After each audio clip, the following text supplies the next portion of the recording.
শীতকাল মানে নানান ধরনের সবজি, আর এই সবজির মধ্যে একটি হলো এই ফুলকপি। আজকে আমি আপনাদের সাথে শেয়ার করছি ফুলকপির দারুণই সুস্বাদু একটি নিরামিষ রেসিপি। একটু অন্যভাবে যদি ফুলকপি বানাতে চান তাহলে এই রেসিপি আপনারা ট্রাই করে দেখতে পারেন। আশা করি এই রেসিপি আপনাদের ভালো লাগবে। ফুলকপির এই নিরামিষ রেসিপি বানানোর জন্য এখানে ছোট সাইজের দুটো ফুলকপি নিয়েছি। ফুলকপির যে পেছনের ডাঁটাগুলো আছে সেগুলোকে কেটে প্রথমে বাদ দিয়ে দিচ্ছি। তারপর ফুলকপিগুলোকে একটু ছোট টুকরো করে কেটে নেব। ফুলকপির এই ডাঁটাগুলো না ফেলে এটা দিয়েও কিন্তু খুব সুন্দর রেসিপি বানানো যায়। দুদিন আগে আমি সেই রেসিপি শেয়ার করেছি, তো কেউ যদি দেখে না থাকেন তো চ্যানেলে গিয়ে একটু আপনারা প্লিজ দেখে নেবেন। তো প্রথমে ছুরি দিয়ে একটু কেটে নিয়ে তারপর হাত দিয়ে এরকম ভেঙে নিচ্ছি। তো এই সাইজেরই রাখছি আমি। তো ফুলকপি আমার কাটা হয়ে গেছে। ফুলকপি এবার ভালো করে ধুয়ে নেব। এবার কড়াইতে দিয়ে দিচ্ছি বড় 2 চামচ সাদা তেল। রান্নাটা আমি সাদা তেলেই করছি। আর এখানে ফুলকপিগুলো আমি ডিরেক্টলি ভেজে নেব, আপনারা চাইলে একটু ভাপিয়ে নিয়ে তারপর ভেজে নিতে পারেন। তেল গরম হলে এবার এই ফুলকপিগুলো দিয়ে দিচ্ছি। এই রান্নাতে হলুদ ব্যবহার হবে না, তাই দিয়ে দিচ্ছি সামান্য লবণ। লবণ দিয়ে ফুলকপিগুলো ঢাকা দিয়ে প্রায় 4 থেকে 5 মিনিট একটু ভেজে নেব। সামান্য লবণ দিয়ে দিলাম, দিয়ে নাড়াচাড়া করে ঢাকা দিয়ে রাখছি গ্যাসের ফ্লেম লোতে করে। ঢাকা দিয়ে দিয়ে ফুলকপিটা ভেজে নিতে হবে। এই ফুলকপিটা ভাজা হতে থাক, ততক্ষণ এর মশলাটাও বানিয়ে নেব।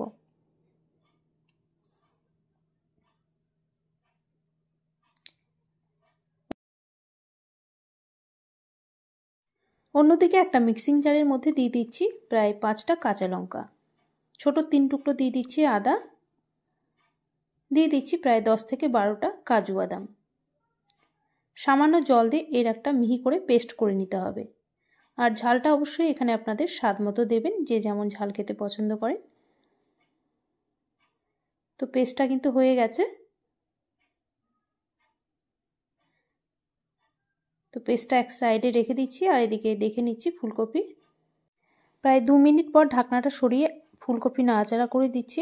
আর দেখুন ফুলকপিগুলো একটু লালচে হয়ে গেছে। আর যেগুলো ভাজা হয়নি সেগুলো আমি একটু উল্টিয়ে মাঝখানের দিকে দিয়ে দিচ্ছি।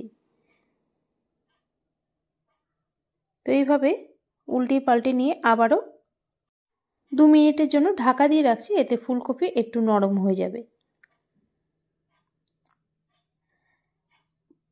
এবার ঢাকনা সরিয়ে নাড়াচাড়া করে নিচ্ছি। আর দেখুন ফুলকপি মোটামুটি আমার ভাজা হয়ে এসেছে। ফুলকপিগুলো যদি একটু ভালো করে ভেজে নেওয়া যায় তাহলে রান্নার স্বাদটাও কিন্তু ভালো আসে। তো মোটামুটি আমার ফুলকপি এখন ভাজা হয়ে গেছে।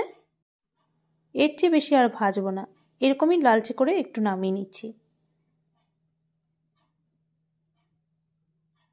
তো ফুলকপিগুলো তুলে নিয়ে কড়াইতে 2 চামচ সাদা তেল দিয়ে দিচ্ছি। তেল গরম হলে এবার এর মধ্যে দিয়ে দিচ্ছি প্রায় 2টো থেতো করে নেওয়া এলাচ, প্রায় 3টে লবঙ্গ আর ছোট 1 টুকরো দারচিনি, দিয়ে দিচ্ছি একটা তেজপাতা। ফোড়নটা একটু ভেজে নিতে হবে। এই রান্নাতে যদি একটু গোটা গরম মশলা দেওয়া যায় এর গন্ধটা কিন্তু খুবই সুন্দর আসে। ফোড়নটা একটু ভেজে নিয়ে এবার যে মশলার পেস্টটা বানিয়ে রেখেছিলাম সেই মশলার পেস্টটা দিয়ে দিচ্ছি, আর মিক্সিং জারে অল্প জল দিয়ে দিচ্ছি।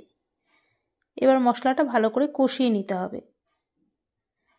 একটু ঘন ঘন নাড়াচাড়া করে নিতে হবে, যেহেতু এর মধ্যে কাজু বাদাম দেওয়া আছে। তো মশলার থেকে যখন তেলটা আলাদা হয়ে যাবে তারপর এর মধ্যে দিয়ে দেব প্রায় 1 কাপ উষ্ণ গরম দুধ। দুধটা দিয়ে এবার মশলার সাথে ভালো করে মিশিয়ে নিতে হবে। এইভাবে একবার আপনারা ফুলকপি রান্না করে দেখবেন স্বাদটা একদমই অন্যরকম আসে। জিরে ধনের গুঁড়ো এগুলো দিয়ে তো রান্না করাই হয়, তবে দুধ দিয়ে আর একটু কাজু বাদাম দিয়ে আপনারা এইভাবে রান্না করে দেখবেন খুব ভালো লাগে এটা খেতে। ভালো করে মিশিয়ে নিলাম। মিশিয়ে এটাকে এখন ফুটতে দেব। ভালো মতো যখন ফুটে যাবে তারপর গ্যাসের ফ্লেম একদম লোতে করে 1 থেকে 1.5 মিনিটের জন্য একটু ঢাকা দিয়ে রাখবো। তো নেড়ে চেড়ে নিয়ে এবার ঢাকা দিয়ে রাখছি গ্যাসের ফ্লেম একদম লোতে করে দিয়ে।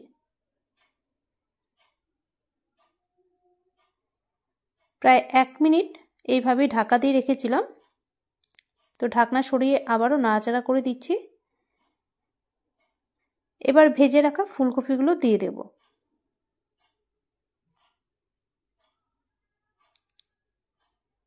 ভেজে রাখা ফুলকপিগুলো দিয়ে আবারও ঢাকা দিয়ে প্রায় 5 থেকে 7 মিনিট লো ফ্লেমে রান্না করে নিতে হবে। এই ফুলকপির রেসিপিটা ফ্রাইড রাইস, পোলাও, লুচি বা পরোটার সাথে কিন্তু ভালো যায়। তো আপনাদের যেটা দিয়ে ইচ্ছে হয় সেটা দিয়ে আপনারা এই ফুলকপির রেসিপিটা বানিয়ে খেতে পারেন। তো ফুলকপি দিয়ে নাড়াচাড়া করে আবারও ঢাকা দিয়ে দিচ্ছি। আর এই সময় আমি একটু চিনিও দিয়ে দিচ্ছি। এই রান্নাটা একটু মিষ্টি ভাব হবে, তাই ছোট হাফ চামচ চিনি দিয়ে দিচ্ছি।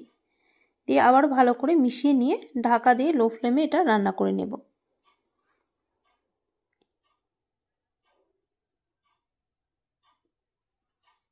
ঢাকা দিয়ে দিচ্ছি।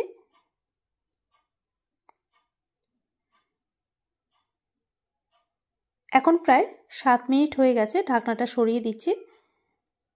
তো আমাদের এই ফুলকপির রেসিপি কিন্তু মোটামুটি রান্না হয়েই এসেছে। সব শেষে এর মধ্যে দিয়ে দেব সামান্য গরম মশলার গুঁড়ো। দিয়ে দিচ্ছি ছোট হাফ চামচ গরম মশলার গুঁড়ো। আর দিয়ে দিচ্ছি ছোট 1 চামচ ঘি। ঘি, গরম মশলার গুঁড়ো দিয়ে আবার ভালো করে নেড়ে চেড়ে নিয়ে এবার গ্যাস অফ করে দেব। গ্যাস অফ করার পর 5 থেকে 10 মিনিট একটু স্ট্যান্ডিং টাইমে রেখে দেব ঢাকা দিয়ে, তারপর এটা সার্ভ করে নেব। তো এইভাবে ফুলকপি যদি না বানিয়ে থাকেন তাহলে অবশ্যই বলবো একবার হলেও এইভাবে বানিয়ে দেখুন। আশা করি এটা আপনাদের বাড়ির সবার ভালো লাগবে। আর ট্রাই করার পর যদি আপনাদের ভালো লেগে থাকে এই রেসিপি, অবশ্যই তাহলে লাইক ও শেয়ার করে দেবেন। আর যারা নতুন দেখছেন আমার আজকের এই রেসিপি, তারা অবশ্যই চ্যানেলটিকে সাবস্ক্রাইব করে রাখুন আমার নতুন ভিডিওর আপডেট পেতে। আজ তাহলে এই পর্যন্তই। আবারও চলে আসবো অন্য কোনো দিনে অন্য কোনো নতুন রেসিপি নিয়ে আপনাদের সামনে। আপনারা সবাই ভালো থাকবেন। ধন্যবাদ।